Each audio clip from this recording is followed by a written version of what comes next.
प्रणाम जय जगन्नाथ मो मातृभाषा चैनल को आपण मानक हार्दिक भाव स्वागत।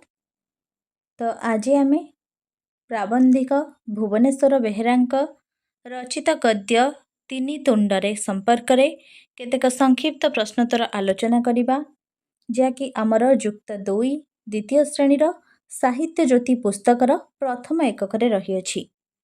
तो जो मैंने आपण मानक चैनल मो मातृभाषा को सब्सक्राइब करना बा प्रथम करी यही चैनल को आसुचंती तो गोटे सब्सक्राइब कर दियंतु एवं पाखरे थिबा बेल आइकन ने ऑल ऑप्शन ने सिलेक्ट कर दियंतु जहा फଳରେ मो वीडियो सर्वप्रथमे आपणक पाखरे पहुंची परिबो। तो चलंतु आरंभ करिबा।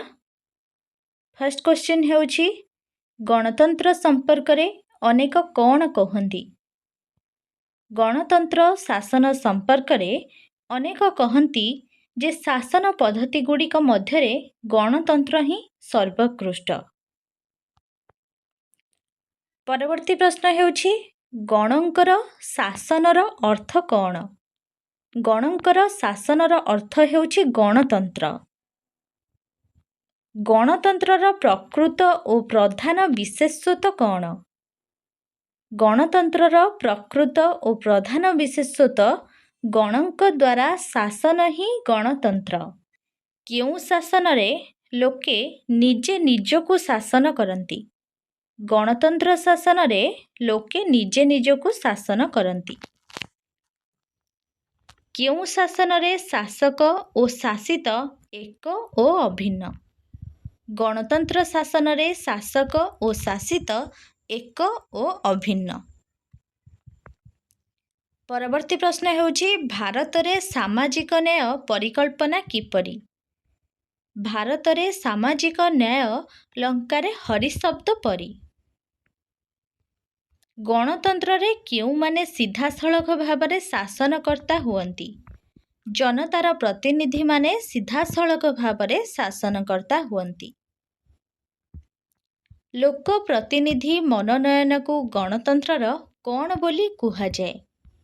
लोक प्रतिनिधि मनोनयन को गणतंत्रर मेरुदंड बोली कुहा जाए। परवर्ती प्रश्न हेउछि नागरिक अधिकार तथा प्रतिनिधि बाछिबार गुरुत्व संबंध रे सचेतन देशर लोक माने केउ ज्ञान रे सुशिक्षित।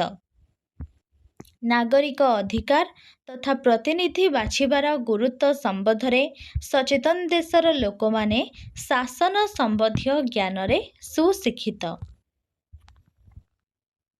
जो देशर जणे निज अधिकार और कर्तव्य ज्ञान संबंध रे अज्ञ सेठारे कौन विशेष भाव रे काम करे। जो देशर जणे निज अधिकार और कर्तव्य ज्ञान संबंध रे अज्ञ सेठारे प्रोपागंडा विशेष भाव रे काम करे। परवर्ती प्रश्न हेउछि भल मंद चिन्हिबार योग्यता जेउठारे नाही सेठारे मुख्यतः काहार जय हुए। सेठारे प्रोपागंडार जय हुए। आगंतुक को चिन्हि पारि थतमत गलारे पुरोहित कौन पचारिले। आगंतुक को चिन्हि पारि थतमत गलारे पुरोहित पाणुकिरे बोली पचारिले। गोसेई को किए छेलिटिए दान देइथिले। गोसेई को जजमान छेलिटिए दान देइथिले। परवर्ती प्रश्न हेउछि काहाकु देखि गोसेई घाबराई जाइथिले। पाणु को देखि गोसेई घाबराई जाइथिले। गोसेई को आगरे हठात आविर्भाव होइथिबा विराटकाय पुरुषटी किए। विराटकाय पुरुषटी पाख गाँर अगाधु। आज आम देश रे अगणित पाणु राधु और अगाधु काहेकि बाहरी छंती। आज आम देश रे अगणित पाणु राधु और अगाधु बाहरी छंती कारण छेली को कुकुर आउ कुकुर को छेली करिबा उद्देश्य रे। परवर्ती प्रश्न हेउछि अनेक क्षेत्र रे पाणु राधु और अगाधु मानकर जय हेबार कारण कौन। जय हेबार कारण हेउछि जेउठी शिक्षित भोटदाता मध्य उदासीन सेठी अनेक क्षेत्र रे एमानंकर ही जय हेउछि। ଗୁଣହୀନ ଓ ନୀତିହୀନ ପ୍ରତିନିଧିମାନେ କିପରି କ୍ଷମତା ପାଉଛନ୍ତି? କେବଳ ପ୍ରଚାର ଶକ୍ତି ବଳରେ ଜିଣିଥିବା ଗୁଣହୀନ ଓ ନୀତିହୀନ ପ୍ରତିନିଧିମାନେ କ୍ଷମତା ପାଇଯାଉଛନ୍ତି। ଗୁଣହୀନ ଓ ନୀତିହୀନ ପ୍ରତିନିଧିମାନେ ବିବାଦୀ ଜନତାଙ୍କ ମଧ୍ୟରେ କେଉଁ ନ୍ୟାୟରେ ସୁବିଧା ବାଣ୍ଟୁଛନ୍ତି? ଗୁଣହୀନ ଓ ନୀତିହୀନ ପ୍ରତିନିଧିମାନେ ବିବାଦୀ ଜନତାଙ୍କ ମଧ୍ୟରେ ସୀମିତ ସୁବିଧା ବାଣ୍ଟୁଛନ୍ତି।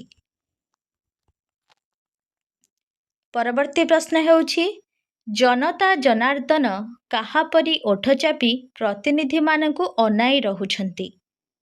ଜନତା ଜନାର୍ଦ୍ଦନ ଦୁଇ ବିରାଡ଼ିଙ୍କ ପରି ଖାଲି ଓଠ ଚାପି ପ୍ରତିନିଧିମାନଙ୍କୁ ଅନାଇ ରହୁଛନ୍ତି। ନେତାମାନଙ୍କର ରାଜନୈତିକ ପଟ ପରିବର୍ତ୍ତନ ପରେ କେଉଁ ଖେଳ ଆରମ୍ଭ ହୁଏ? ନେତାମାନଙ୍କର ରାଜନୈତିକ ପଟ ପରିବର୍ତ୍ତନ ପରେ ବାଉଁଶରାଣୀ ଖେଳ ଆରମ୍ଭ ହୁଏ। ପରବର୍ତ୍ତୀ ପ୍ରଶ୍ନ ହେଉଛି, ଗଧିଆ ମେଣ୍ଢା ଶାସନରେ କେଉଁ ପୋଷାକରେ ରହେ? ଗଧିଆ ମେଣ୍ଢା ଶାସନରେ ମେଣ୍ଢା ପୋଷାକରେ ରୁହେ। କେଉଁ ଶାସନ ଶ୍ରେଷ୍ଠ ଶାସନ ବୋଲି ଲେଖକ କହିଛନ୍ତି? ଗଣତନ୍ତ୍ର ଶାସନ ଶ୍ରେଷ୍ଠ ଶାସନ ବୋଲି ଲେଖକ କହିଛନ୍ତି। ଗଣତନ୍ତ୍ରରେ ଆମର ଆଜିର ଅବସ୍ଥା ପାଇଁ କାହାକୁ ଦାୟୀ କରାଯାଇଛି? ଆମର ଆଜିର ଅବସ୍ଥା ପାଇଁ ଆମେ ହିଁ ଦାୟୀ ବୋଲି କୁହାଯାଇଛି। ପରବର୍ତ୍ତୀ ବା ଶେଷ ପ୍ରଶ୍ନ ହେଉଛି, ଗଣଶିକ୍ଷା ଓ ଗଣଚେତନାର ଅଭାବ ଥିବା ଯାଏ କାହାର ସଫଳତା ଆଶା କରିବା ବିଡ଼ମ୍ବନା? ଗଣଶିକ୍ଷା ଓ ଗଣଚେତନାର ଅଭାବ ଥିବା ଯାଏ ଗଣତନ୍ତ୍ରର ସଫଳତା ଆଶା କରିବା ବିଡ଼ମ୍ବନା। ତ ଏହା ଥିଲା ଆଜିର ଭୁବନେଶ୍ୱର ବେହେରାଙ୍କ ରଚିତ ଗଦ୍ୟ ତିନି ତୁଣ୍ଡରେ ସମ୍ପର୍କରେ କେତେକ ସଂକ୍ଷିପ୍ତ ପ୍ରଶ୍ନୋତ୍ତର ଆଲୋଚନା। ଆଶା କରୁଛି ଏହା ଆପଣମାନଙ୍କ ପାଇଁ ବହୁତ ଉପାଦେୟ ହେବ। ତ ଭିଡ଼ିଓ ଭଲ ଲାଗିଥିଲେ ଲାଇକ୍ କରିବାକୁ ଆଦୌ ଭୁଲିବେନି ଏବଂ ସାଙ୍ଗମାନଙ୍କୁ ସେୟାର କରିଦେବେ, ଯାହାଫଳରେ ସେମାନେ ମଧ୍ୟ ଉପକୃତ ହୋଇପାରିବେ। ତ ରହୁଛି, ସମସ୍ତେ ଭଲରେ ରୁହନ୍ତୁ, ଖୁସିରେ ରୁହନ୍ତୁ। ଧନ୍ୟବାଦ।